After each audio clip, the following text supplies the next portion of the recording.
함께 살펴보실 말씀은 누가복음 4장 16절에서 30절까지 말씀입니다. 누가복음 4장 16절에서 30절까지 말씀 한 절씩 교독해서 읽겠습니다.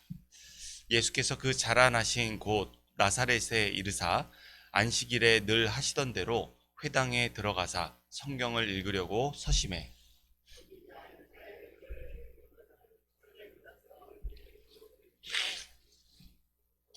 주의 성령이 내게 임하였으니 이는 가난한 자에게 복음을 전하게 하시려고 내게 기름을 부으시고 나를 보내사 포로된 자에게 자유를 눈먼 자에게 다시 보게 함을 전파하며 눌린 자를 자유롭게 하고 하였더라. 책을 덮어 그 맡은 자에게 주시고 앉으시니 회당에 있는 자들이 다 주목하여 보더라. 예수께서 그들에게 말씀하시되 이 글이 오늘 너희 귀에 응하였느니라 하시니 그들이 다 그를 증언하고 그 입으로 나오는 바 은혜로운 말을 놀랍게 여겨 이르되 이 사람이 요셉의 아들이 아니냐. 예수께서 그들에게 이르시되 너희가 반드시 의사야 너희 자신 고치라 하는 속담을 인용하여 내게 말하기를 우리가 들은 바 가버나움에서 행한 일을 내 고향 여기서도 행하라 하리라. 또 이르시되 내가 진실로 너희에게 이르노니 선지자가 고향에서는 환영을 받는 자가 없느니라. 내가 참으로 너희에게 이르노니 엘리야 시대에 하늘이 3년 6개월간 닫히어 온 땅에 큰 흉년이 들었을 때에 이스라엘에 많은 과부가 있었을 때 엘리야가 그중 한 사람에게도 보내심을 받지 않고 오직 시돈 땅에 있는 사렙다의 한 과부에게 뿐이었으며 선지자 엘리사 때에 이스라엘에 많은 나병 환자가 있었을 때 그 중에 한 사람도 깨끗함을 얻지 못하고 오직 수리아 사람 나아만 뿐이었느니라. 회당에 있는 자들이 이것을 듣고 다 크게 화가 나서 일어나 동네 밖으로 쫓아내어 그 동네가 건설된 땅 와서 밀어 떨어뜨리고자 하되 함께 읽겠습니다. 예수께서 그들 가운데로 지나서 가시니라. 아멘. 할렐루야. 오늘도 말씀과 기도로 하루를 여시는 모든 성도 여러분들 가운데 평강의 왕으로 세상에 오신 예수님을 주와 구원자로 모시는 온전한 믿음이 우리에게 더욱더 강하게 세워지는 은총이 함께 하시기를 간절히 소원합니다. 오늘 이 본문의 말씀을 통해 약속된 희년의 성취자 예수 그리스도를 기뻐하라 라는 제목으로 함께 말씀의 은혜 받고 기도하는 이 시간 되기를 소원합니다. 세례를 받으신 직후에 성령의 충만함을 입으신 예수님께서 성령에 이끌리어 이르신 광야에서 하나님의 말씀으로 모든 마귀의 시험을 이기셨습니다. 그리고 성령의 능력을 힘입으신 예수님은 곧바로 광야에서부터 갈릴리로 장소를 옮기셔서 여러 회당에서 가르치기를 시작하십니다. 그렇다면 예수님은 왜 광야에서 세상의 공중 권세를 잡은 마귀를 말씀으로 제압하신 이후에 유독 갈릴리로 가신 것일까요? 이 광야에서의 시험은 단순한 의미보단 우리가 분명히 알아야 할 깊은 영적인 의미가 있는 사건입니다. 40년 동안 하나님을 대적하고 반역하여 죽임당한 구약시대의 출애굽 1세대의 실패, 다시 말해서 하나님의 언약 백성의 실패를 상징하는 것이 바로 광야입니다. 이후에 여호수아와 갈렙을 앞세운 출애굽 2세대가 가나안 땅을 차지하게 되긴 하지만 이스라엘의 역사는 끝없는 반역과 불순종을 일삼으며 우상과 짝하여 하나님을 섬기기를 마다하지 않았습니다. 그로 인해서 이스라엘은 멸망과 포로로 끌려가는 굴욕적인 실패의 역사를 겪어야 했습니다. 하나님 앞에선 하나님이 택하신 백성은 실패한 자들이라 라는 낙인이 찍힌 곳이 바로 이 광야가 의미하는 바이지요. 그런데 구원자로서 사역의 전면에 나서시기 위해서 세례를 받으신 예수님께서 성령 충만함을 입어 가장 먼저 첫 번째로 성령에 의해 이끌려 가신 곳이 어디였습니까? 바로 40년 동안 구약시대의 이스라엘 백성들이 실패하게 만든 거짓과 불순종의 압이 마귀의 본거지인 광야였습니다. 그러나 예수님은 하나님께 반역과 불순종을 일삼던 이스라엘 백성들과 같지 않고 오직 하나님의 말씀을 신뢰하는 믿음으로, 그것도 40년이 아니라 40일 만에 마귀의 시험을 이기셨습니다. 다시 말해서 예수님께서 하나님의 아들이시며 메시아, 즉 구원자이시자 하나님의 택하심을 받은 참 이스라엘로서 가장 처음 감당하신 사역은 하나님의 백성이 실패한 장소에서 역전승을 이루는 것, 공중권세 잡은 마귀의 세력을 제압하는 것이었습니다. 그로부터 예수님의 가르치시고 병든 자를 고치시며 귀신을 쫓아내시는 3대 사역이 시작됩니다. 이는 세상의 왕노릇하던 마귀 사탄이 구원자 예수님에 의해 제압되었기 때문에 이제는 마귀가 쳐놓은 죽음의 권세에 눌렸던 자들을 자유케 하여 구원에 이르게 하기 위한 사역이었습니다. 이 일을 위해 오늘 본문의 말씀에서 예수님께서 광야를 지나 갈릴리 나사렛에 도착하셨습니다. 그리고 그곳의 회당에서 구원의 기쁜 소식을 의미하는 구약 성경에 선포된 희년의 성취, 즉 완전한 구원이 임하게 되었음을 선포하십니다. 우리 16절에서 19절 말씀 함께 읽겠습니다. 예수께서 그 자라신 곳 나사렛에 이르사 안식일에 늘 하시던 대로 회당에 들어가사 성경을 읽으려고 서심해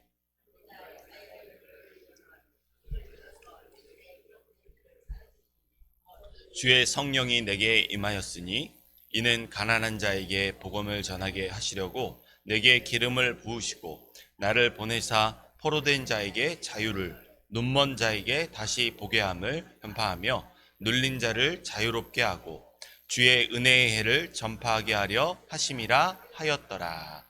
아멘. 예수님께서 나사렛 회당에서 읽으신 말씀은 이사야서 61장 1절에서 2절에 기록되어 있는 말씀입니다. 이 말씀은 성령의 충만함을 입은 여호와의 고난받는 종에 의해 가난한 자에게 복음을, 포로된 자에게 자유를, 눈먼 자에게 보게 함을, 그리고 눌린 자에게 자유를 얻게 하는 주의 은혜의 해, 즉 완전한 구원을 의미하는 희년이 성취될 것을 선포합니다. 레위기 25장 10절 말씀에 의하면 이 희년에는 모든 백성들이 고향으로 돌아가야 하는 규례가 있습니다. 그렇기 때문에 예수님은 구약 성경에 예언된 하나님의 말씀을 성취하시기 위해 자신의 육신의 고향인 갈릴리 나사렛으로 발걸음을 옮기신 것입니다. 왜냐하면 그 예수님께서 사단의 권세를 멸하시고 이 땅 가운데 구원을 임하게 하려 오신 하나님의 아들 메시아 구원자이시기 때문입니다. 예수님은 이처럼 자신의 본분을 아셨고 그 본분을 이루시기 위해서 목적을 따라 갈릴리로 옮기셨던 것입니다. 그리고 약속된 말씀 그대로 하나님의 기쁘신 뜻인 완전한 구원을 이룰 성령 충만함을 입은 고난받은 종이며 메시아가 되신 자기 자신을 지금 이곳에서 선포하십니다. 우리 본문의 20절에서 22절 말씀 함께 읽겠습니다. 책을 덮어 그 맡은 자에게 주시고 앉으시니 회당에 있는 자들이 다 주목하여 보더라.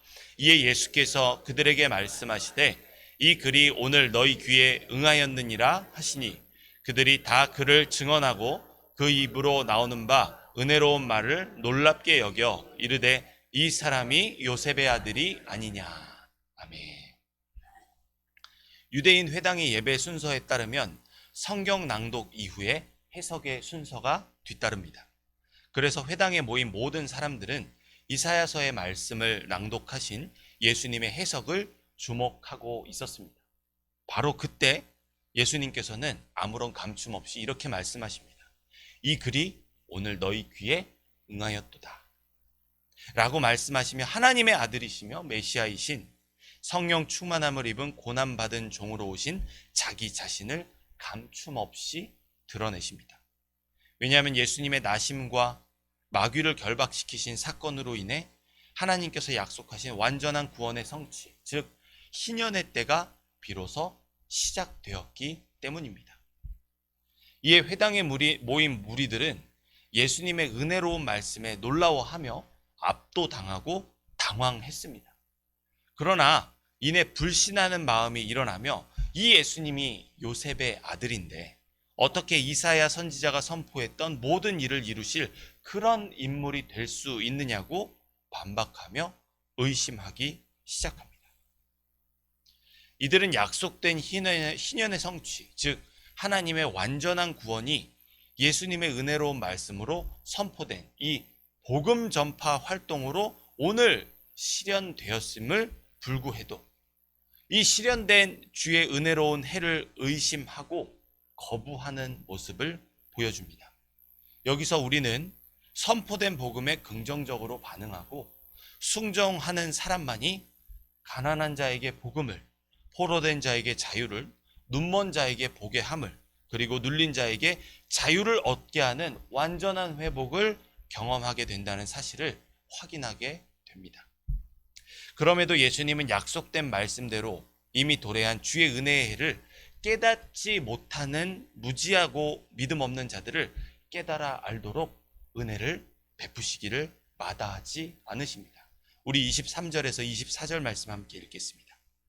예수께서 그들에게 이르시되 너희가 반드시 의사야 너 자신을 고치라 하는 속담을 인용하여 내게 말하기를 우리가 들은 바 가버나움에서 행한 일을 내 고향 여기서도 행하리라 하리라. 또 이르시되 내가 진실로 너희에게 이르노니 선지자가 고향에서 환영을 받는 자가 없느니라. 아멘. 아멘. 예수님은 자신의 메시아 되심을 의심하는 자들을 향해 그들이 의사야 너 자신을 고치라 라는 당대의 속담을 인용하고 있다고 말씀하십니다. 이 속담은 누군가가 자기 주장을 입증하기 위해서는 자기 분야에서 하는 일을 해 보이라는 의미인데 예수님께서 만일 하나님의 약속하신 메시아의 사역을 행하는 고난받는 종이라면 그의 고유의 사역인 가난한 자에게 복음을, 포로된 자에게 자유를, 눈먼 자에게 보게 함을, 그리고 눌린 자에게 자유를 얻게 하는 완전한 회복을 지금 여기서 보여보라는 말입니다. 바로 이렇게 자신을 의심하는 자들이 품고 있던 마음을 들춰내신 예수님은 지금 이 상황이 마치 선지자가 고향에서 환영을 받지 못하는 것과 같다고 말씀하십니다. 우리가 알다시피 구약시대의 수많은 선지자들은 이처럼 많은 이들에게 배척을 당해왔고 그 많은 선지자들 중 하나처럼 예수님을 여기며 지금 이곳에서도 배척하고 있는 것입니다. 그런 뒤에 예수님은 특정한 사례를 꼽아 이들에게 답을 주시기 시작하십니다. 바로 그 사례는 이스라엘 역사 중에 가장 믿음이 약하여 변절과 우상 숭배의 죄악이 끊이지 않았던 바로 엘리야와 엘리사의 시대입니다. 우리 25절에서 27절 말씀 함께 읽겠습니다. 내가 참으로 너희에게 이르노니 엘리야 시대에 하늘이 3년 6개월간 닫히어 온 땅에 큰 흉년이 들었을 때에 이스라엘에 많은 과부가 있었으되 엘리야가 그중 한 사람에게도 보내심을 받지 않고 오직 시돈 땅에 있는 사렙다의 한 과부에게 뿐이었으며 또 선지자 엘리사 때에 이스라엘에 많은 나병 환자가 있었으되 그 중에 한 사람도 깨끗함을 얻지 못하고 오직 수리아 사람 나아만 뿐이었느니라. 아멘. 예수님은 엘리야와 엘리사 선지자 시대에 이들이 이스라엘에서는 아무것도 행하지 않았다고 말씀하십니다. 그러나 유독 두 사람의 이방인인 사렙다 과부와 나아만 장군의 마치 죽은 자와 같았던 그들의 상황에 개입해 온전한 회복을 위한 치유의 은혜를 베풀어 주었음을 상기시켜 주십니다. 이 예수님의 말씀은 두 가지 의미에서 자신을 의심하는 자들에게 큰 찔림이 되는 말씀이 아닐 수 없습니다.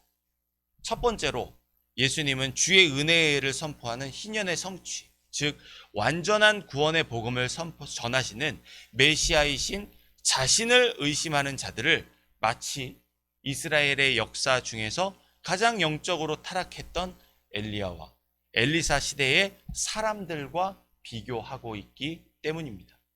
그리고 둘째로 예수님은 현재 유대인들이 지극히 꺼리고 경멸하여 마치 개 취급하기를 마다하지 않는 이방인들이 구약시대의 사렙다 과부와 나아만 장군과 같은 주의 은혜의 해에 희년의 은혜를 입은 구원의 대상자들임을 간접적으로 드러내고 계시기 때문입니다. 이게 무슨 말입니까? 지금 회당에 모여있는 유대인 무리들이 구원의 대상이 아니라 이방인들이 하나님의 은혜의 해의 주역들, 다시 말해서 구원받게 될 자라는 사실을 지금 예수님께서 말씀하고 계시기 때문이죠. 이 예수님의 경고는 자신을 의심하는 자들로 하여금 화나게 만들기 충분했습니다. 그 의중을 분명하게 알게 된 회당 사람들은 예수님을 절벽 아래로 떨어뜨리고자 했습니다. 그러나 예수님은 이들의 뜻에 의해서 휩쓸리지 않으시고 그곳에서 당당하게 걸어 나가서 떠나가셨습니다. 이로 인해 나사렛 회당에 모였던 사람들은 하나님께서 약속하신 희년의 성취, 즉 완전한 구원의 축복을 스스로 거부하여 천국을 상실하게 되고 마는 절망적인 순간을 맞이하게 되며 본문의 말씀이 마치게 됩니다. 사랑하는 성도 여러분, 하나님께서 약속하신 희년의 성취는 하나님의 아들이시며 메시아이신 예수 그리스도의 오심으로 이미 시작되었습니다. 그 기쁜 소식에 감사와 기쁨, 온전한 순종으로 반응하는 자에게만 천국 잔치가 임하게 됩니다. 천국 잔치는 결코 늦춰지거나 취소되지 않습니다. 정한 때가 있고 하나님의 말씀이 응하여 그들에게 은혜가 베풀어지는 때가 있는 것입니다. 만일 우리에게 임한 그 구원의 기쁜 소식에 감사와 온전한 순종으로 반응하는 참된 믿음이 없다면, 그런 마음가짐과 신앙의 자세가 없다면 그 소식은 내가 미천하게 여기고 경멸하는 자들에게도 확장되며 참된 믿음 없는 나를 반드시 부끄럽게 만들 것입니다.